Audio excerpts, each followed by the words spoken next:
ប្រសិនបើថ្ងៃនេះគ្រូបង្រៀនហៅអ្នកទៅជួបហើយប្រគល់សម្បត្តិមួយច្បាប់ដោយនិយាយថាកូនរបស់អ្នកជាក្មេងល្ងងខ្លៅមិនអាចរៀនជាមួយក្មេងដទៃទៀតបានទេតើអ្នកនឹងជឿតាមគ្រូឬជឿលើកូនរបស់អ្នកសម្រាប់មនុស្សភាគច្រើនពួកគេប្រហែលជាអស់សង្ឃឹមលើកូនប៉ុន្តែមានស្ត្រីម្នាក់បានបដិសេធមិនទទួលយកពាក្យទាំងនោះឡើយហើយការសម្រេចចិត្តមិនព្រមទទួលយកថាកូនជាក្មេងល្ងងខ្លៅនោះហើយដែលបានបង្កើតឲ្យមានបុគ្គលអស្ចារ្យបំផុតម្នាក់ក្នុងប្រវត្តិសាស្ត្រដែលជាម្ចាស់បតង់ជាង 10000 និងជាអ្នកបំបត្តិភាពងងឹតចេញពីភពផែនដីយើងនេះប៉ុន្តែតើអ្នកដឹងទេថា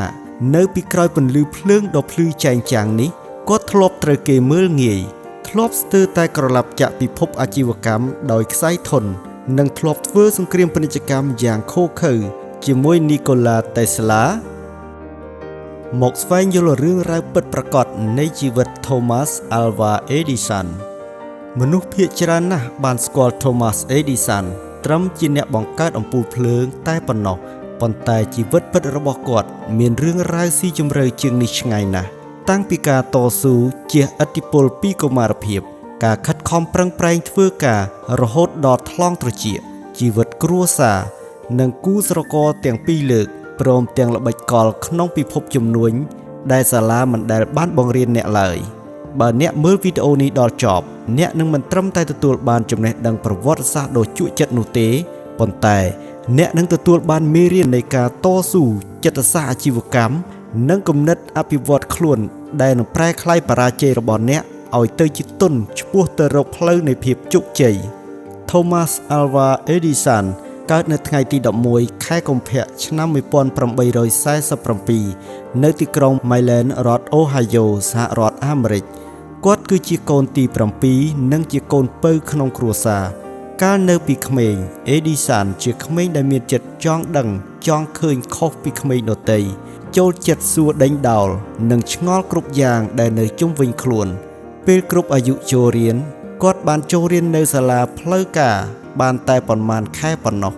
ដោយសារចរិតឆ្ងល់ច្រើនពេកនិងចូលចិត្តសួរសំណួរដែលគ្រូឆ្លើយមិនរួចលោកគ្រូប្រចាំថ្នាក់បានសរសេរសម្បត្តិទៅម្ដាយដោយចោទថា Edison ជាក្មេងមានបញ្ហាសតិស្មារតីឬល្ងងខ្លាំងសាលាលែងទទួលឲ្យរៀនទៀតហើយនៅពេលបានឃើញសម្បត្តិនោះ Nancy Elliot ដែលជាម្ដាយនិងជាអតីតគ្រូបង្រៀន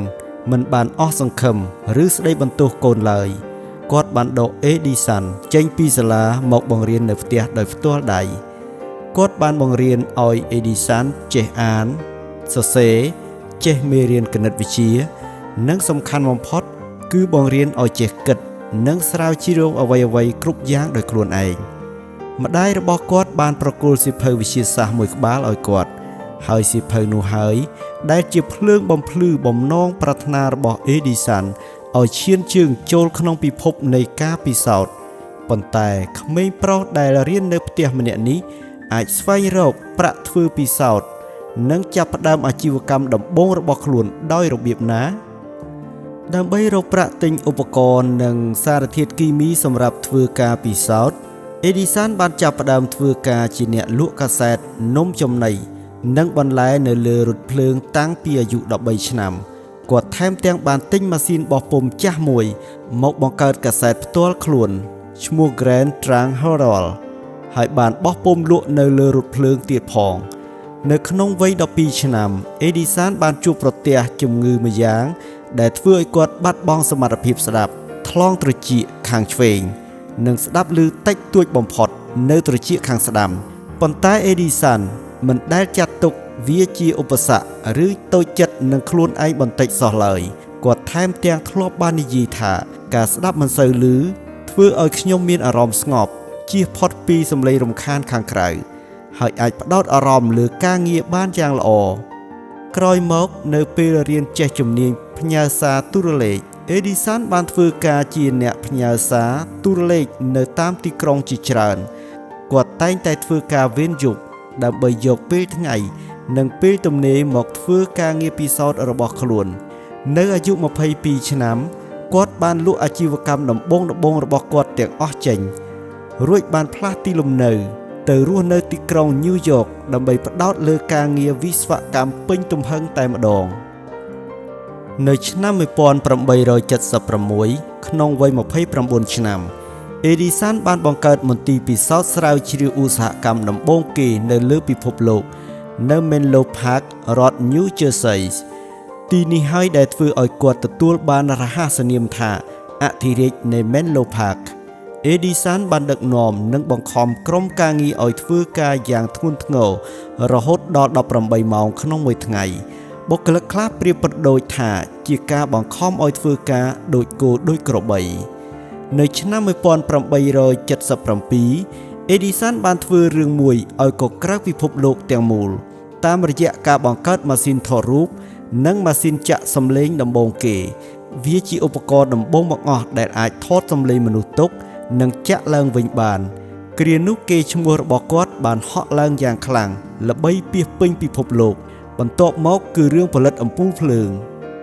មនុស្សជាច្រើនគិតថាអេឌីសានជាអ្នកបង្កើតអំពូលភ្លើងដំបូងគេបង្អស់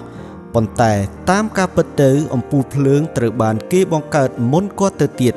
តែអ្វីដែលអេឌីសានបានធ្វើគឺការស្វែងរកសរសៃអំពូលដែលអាចឆេះបានយូរមានតម្លៃថោកនិងស័ក្តិសមសម្រាប់ការប្រើប្រាស់ជាសាធារណៈដើម្បីសម្រេចអំពូលភ្លើងដែលអាចស៊ូបានជាង 12,000 ម៉ោងអេឌីសាននិងក្រុមការងារបានសាកល្បងធាតុផ្សំរាប់ពាន់ប្រភេទរហូតរកឃើញសរសៃឫស្សីកាបូនពេលគេសួរពីបរាជ័យរាប់ពាន់លើកគាត់បានឆ្លើយតបពាក្យស្លោកដ៏ល្បីល្បាញថាខ្ញុំមិនដែលទទួលការបរាជ័យទេ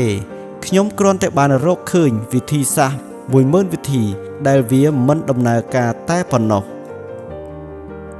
ប៉ុន្តែជីវិតរបស់អេឌីសានមិនមែនមានតែពន្លឺភ្លើងនោះទេ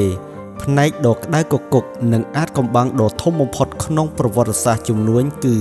សង្គ្រាមអគ្គិសនីអេឌីសានគឺជាអ្នកគាំទ្រចរន្តអគ្គិសនីជាប់ដែលគេហៅថាភ្លើង DC ប៉ុន្តែចរន្ត DC មានចំណុចខ្សោយធំមួយគឺมันអាចបញ្ជូនបានឆ្ងាយលើសពី1ម៉ាយស្មើនឹង 1.6 គីឡូម៉ែត្រឡើយ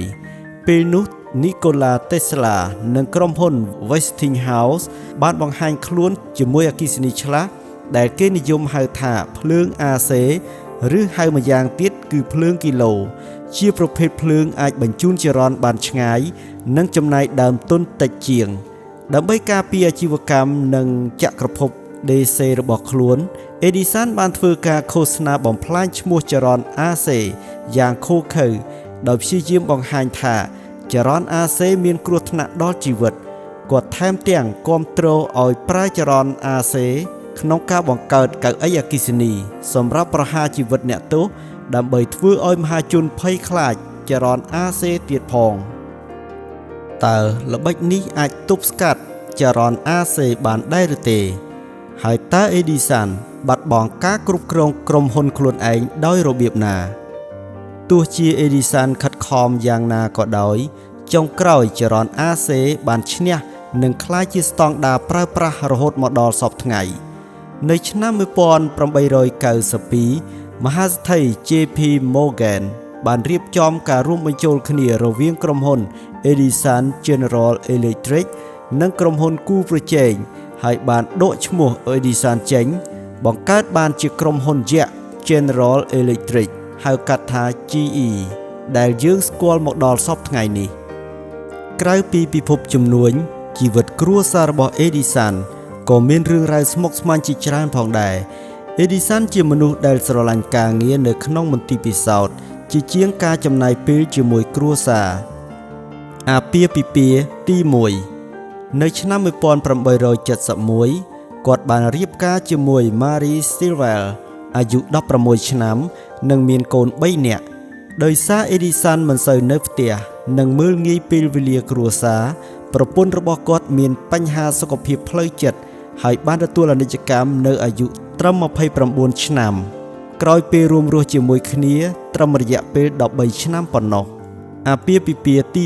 2នៅឆ្នាំ1886 Edison បានរៀបការជាមួយ Maynard Miller និងមានកូន3នាក់បន្ថែមទៀត Maynard ជាស្ត្រីមានប្រាជ្ញាខ្ពស់ដែល Nikola Tesla ធ្លាប់ពោលថា បើ Edison មិនបានរៀបការជាមួយស្ត្រីម្នាក់នេះទេគាត់ប្រហែលជាស្លាប់តាំងពីយូរមកហើយដោយសារការមើលថែសុខភាពមិនបានទោះជាយ៉ាងណា Edison ក៏ជួបបរាជ័យក្នុងជំនួញដ៏ធ្ងន់ធ្ងរដែរដោយគាត់បានវិនិយោគប្រាក់រាប់លានដុល្លារលើអាជីវកម្មរ៉ែដែកបណ្ដាលឲ្យមានការខាតបង់ស្ទើរតែខ្សែធនប៉ុន្តែ Edison នៅតែមិនព្រមចុះចាញ់គាត់បានយកឧបករណ៍និងសម្ភារៈដែលនៅសេសសល់ទាំងអស់មកបង្កើតជាក្រុមហ៊ុនស៊ីម៉ង់វិញព្រមទាំងបានបង្កើតកាមេរ៉ាថតភាពយន្តនិងអាគុយសានិងការស្រាវជ្រាវដើមកៅស៊ូចាស់ៗទៀតផងនៅសម័យនោះ Henry Ford ជាស្ថាបនិកក្រុមហ៊ុនរថយន្ត Ford មិនត្រឹមតែជាមហាសេដ្ឋីរថយន្តដ៏ល្បីល្បាញប៉ុណ្ណោះទេប៉ុន្តែគាត់គឺជាអ្នកគាំទ្រលេខ1របស់ Thomas Edison នៅពេលដែល Edison ចូលដល់វ័យជរាមិត្តភាពរបស់ពួកគេកាន់តែជិតស្និទ្ធខ្លាំងឡើងហើយ Ford ក៏បានទិញផ្ទះនៅជិត Edison ក្នុងរដ្ឋ Florida ដើម្បីអាចរស់នៅក្បែរគ្នាជារៀងរាល់ឆ្នាំចាប់ពីឆ្នាំ1914ដល់ឆ្នាំ1924 Edison និង Henry Ford ព្រមទាំងមហាសេដ្ឋីសម្បកកង់ឡាន Harvey Firestone បានបោះជំរំធ្វើដំណើរកម្សាន្តជុំវិញប្រទេសជាមួយគ្នាពួកគេដើរលេងជជែកពីវិទ្យាសាស្ត្រនិងការរស់នៅដោយមានអ្នកកាសែតតាមថតរូបនិងចុះផ្សាយពេញអាមេរិកផងដែរ Thomas Edison បានផ្លាស់ប្ដូរពិភពលោកតាមរយៈរបបកំហើញជាច្រើនប៉ុន្តែនៅវ័យចាស់គាត់ត្រូវប្រឈមមុខនឹងជំងឺដ៏រ៉ាំរ៉ៃគឺជំងឺទឹកនោមផ្អែមសុខភាពរបស់ Edison បានធ្លាក់ចុះជាលំដាប់ដោយសារជំងឺទឹកនោមផ្អែមដែលប្រឈមមុខជាច្រើនឆ្នាំរហូតមកដល់ថ្ងៃទី18ខែតុលាឆ្នាំ1931កំពូលអ្នកច្នៃប្រឌិតរូបនេះបានទទួលអនិច្ចកម្មយ៉ាងស្ងប់ស្ងាត់នៅក្នុងផ្ទះរបស់គាត់នៅរដ្ឋ New Jersey ក្នុងអាយុ84ឆ្នាំនៅពេលដែល Edison ជិតដកដង្ហើមចុងក្រោយគ្រូពេទ្យបានដាក់បំពង់កែវពិសោធន៍នៅជិតមាត់របស់គាត់បន្ទាប់ពីគាត់បានលាចាកលោកកូនប្រុសរបស់គាត់ឈ្មោះ Charles Edison បានផ្សារបិទបំពង់កែវនោះយ៉ាងជិតរួចផ្ញើទៅឲ្យ Henry Ford ជាកាដូអនុស្សាវរីយ៍ Henry Ford បានរក្សាបំពង់កែវដែលផ្ទុកដង្ហើមចុងក្រោយរបស់ Edison នោះយ៉ាងប្រុងប្រយ័ត្នបំផុតហើយបច្ចុប្បន្នបំពង់កែវនេះត្រូវបានដាក់តាំងបង្ហាញនៅក្នុងសារមន្ទីរ Henry Ford ក្នុងរដ្ឋ Michigan នៅថ្ងៃបញ្ចុះសពរបស់ Thomas Edison តាមការស្នើសុំពីប្រធានាធិបតីអាមេរិក Herbert Hoover ភ្លើងអគ្គិសនីនៅទូទាំងសហរដ្ឋអាមេរិកគ្រប់កន្លែងទាំងអស់ត្រូវបានបិទឲ្យងងឹតរយៈពេល1នាទីនៅវេលាម៉ោង 9:59 នាទីយប់ទង្វើនេះជាការរំលឹកនិងផ្ដល់កិត្តិយសយ៉ាងជ្រាលជ្រៅបំផុតមានន័យថាប្រសិនបើគ្មានបរិសម្នាក់នេះទេពិភពលោកយើងនឹងត្រូវស្ថិតក្នុងភាពងងឹតសូន្យឈឹងនាពេលរាត្រីមេរៀនជីវិតធំពី Thomas Edison ទី1ឥទ្ធិពលនៃការជឿជាក់ជោគជ័យដ៏ធំធេងចាប់ផ្ដើមពីមនុស្សម្នាក់ដែលជឿជាក់លើរូបអ្នកនៅពេលដែលពិភពលោកទាំងមូលមើលងាយអ្នកទី2ផ្នត់គំនិតចំពោះការបរាជ័យ